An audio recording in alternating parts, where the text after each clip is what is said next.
ZULUM vowed that the state would strengthen its intelligence network and deal with saboteurs ruthlessly. The northeastern state is currently in the throes of a battle against insurgent Boko Haram and ISWAP fighters. Governor ZULUM criticized the lack of equipment for the military and accused insurgents of having a superior technological advantage, saying the army does not have the necessary equipment on the ground to fight the insurgency. ZULUM boasted that the government could end the scourge of terrorism in 6 months if it was able to remove what he called contractocracy, a situation where the anti-terrorism system benefited principally the interests of contractors rather than broader national interests. The governor lamented that contractocracy was fueling insurgency in the country. Some of your key takeaways from today's headlines. So a couple of things. I think what Governor ZULUM was saying in effect about contractocracy is the fact, what we have always said all these years. In fact, I did an interview with Governor Kayode Fayemi, which has a degree in war studies, and we talked about the fact that with this insurgency, hasn't a military-industrial complex built? And he said, you can argue that something like that is already building. And that's always the case. And it even snowballs even into the not-for-profit organizations that are working around there, the NGOs and the likes. All of a sudden, BORNO's real estate has surged so much. To get home for expatriates and NGOs that work around there, you pay quite a princely amount. Also, the contractors on ground, which is a military-industrial complex building around there. And that's what happens when you fought a war for a very long time. And that's why we say, please, the government must return to the drawing board. At first, have we been able to save Marte? He said about 80,000 people have had to leave Marte. He was there to boost confidence. Has that been resolved? Other parts that we have fought and successfully defeated Boko Haram, now they are coming back there. 4 years ago, we rehabilitated people, put people back to Mate, but they are back there. But they're increasingly living there because of Boko Haram insurgents. He also talked about the fact that there are informants among politicians. So what's the investigation as regards that? We need to be able to have this investigation. And he's a governor, he's got some level of information. And even in the soldiers, we've always talked about the fact that, yes, there are some bad eggs amongst us. What are we doing to get rid of those people? And that's why I say intelligence is key. Intelligence, economic development, proper surveillance and reconnaissance, technological deployment, and education and provision of basic social amenities, healthcare, will be the key to unbundling things like that. See, in the 80s, when the Medicine riot happened, there was a report done then to the government, and it indicated that if the poverty and the squalor continues in the north, all of this crisis will continue. And it's so easy to be able to recruit people like that. So he's led the charge. Where would the government follow? We need more equipment. I know the equipments are expensive, but we need to invest in security. Let me start with Governor ZULUM. Governor ZULUM is not saying anything that is new or original or that he has not said before. Before now, he had called on he had alerted the federal government to the fact that there was serious crisis, a surge in insurgency in his state, BORNO state, and he wanted the federal government to come and help. He was told at that time that he was spreading, alarm, fake news, whatever. But again, when the situation in the Mate local government area occurred, 300 villages and towns became deserted. Only Mate local government was standing. He also, in a show of solidarity and confidence with the people, went there and slept overnight, backed by the military and the police. Again, he called on the federal government of Nigeria to please rush to Macedonia and help us.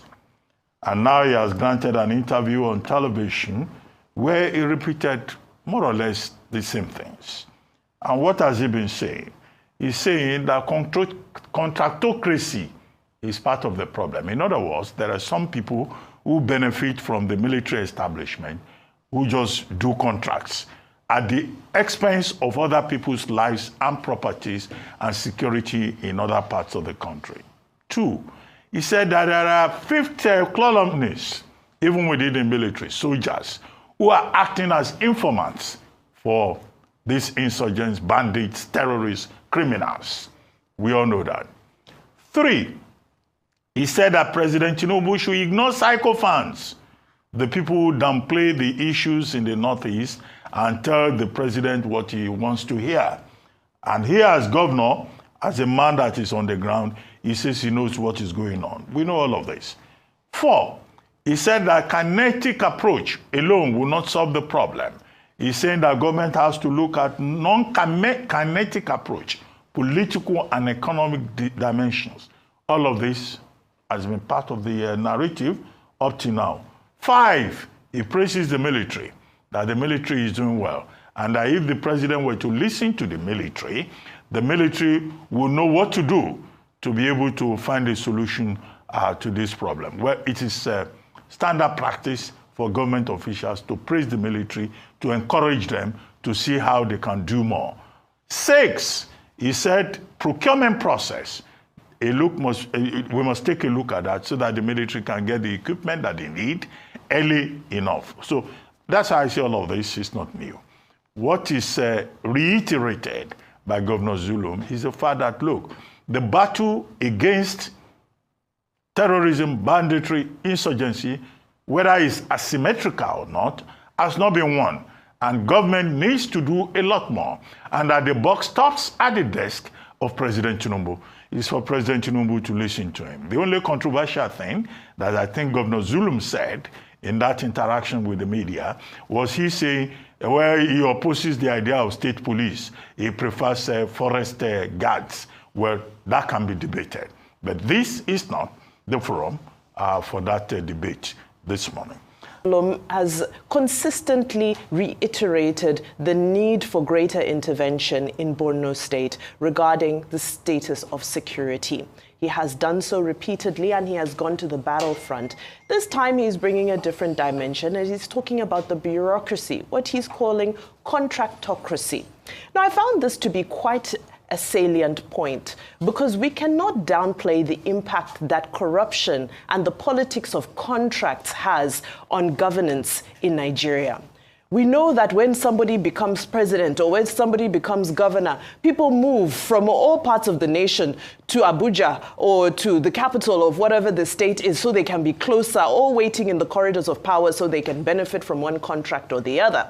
Now, what is the result of that? The result of that is the poor governance that we see. It's incompetence. So in one moment it may be an incomplete road, but now in this moment it is now resulting in lapses in security. Of course, the army have maintained that all things are in order, they are realigning, and they have vowed that they will defeat these insurgents, and I believe they will. However, there are some niggling issues that the governor is highlighting. I found it a little bit ironic because in December of 2024, the governor had vowed to give contracts in his state to APC loyalists as a way of rewarding them. But this is how these things come back and bite you, because sometimes you may be a beneficiary of this system, but sometimes you might be on the receiving end of what happens when we operate these systems that are not based on meritocracy. I came across a very thought-provoking interview by a Chinese economist by the name of David Li, who's a former advisor to the Chinese Central Bank. In 2013, in a conversation with Fareed Zakaria, he said that corruption in China is not an economic problem, it's a political problem, because investments, infrastructure still gets built. Things still happen, the money is still used, but yes, politicians will skim off the top and it creates public distrust. But whatever projects are allocated are still completed. But we have a situation where our own corruption here is now becoming a political problem, an economic problem, and now a security problem. So something needs to be done, and there needs to be the political will to tackle it once and for all. He has this information. Can he hand it over to the necessary authorities? And can those authorities also have the boldness to follow through on these investigations, no matter how high and mighty the people implicated may be? because these are very weighty allegations. Of course, we've already heard from the army as well that there's an increased push from the region at the moment, from the Sahel. There's so many dynamics happening in the region that are causing this push, this new resurgence of insecurity. So it's a reminder again that yes, we've seen that the administration has been doing more to try and renew relationships with the neighbors in the region, but I think more needs to be done in terms of cooperating with our neighbors and also monitoring the porous borders. Now, lastly, he also made mention to the rehabilitated former terrorists, and he said that there are no assurances that these people will not go back. And this is the unfortunate issue we find ourselves with. A situation where we say, let's pull them out, let's rehabilitate them. We need to review this and ask ourselves, is this really the right way to handle this situation, especially given the risks that are currently being posed on the ground? That may need to be assessed. Yes to non-kinetic. However, maybe a re-strategizing is imperative.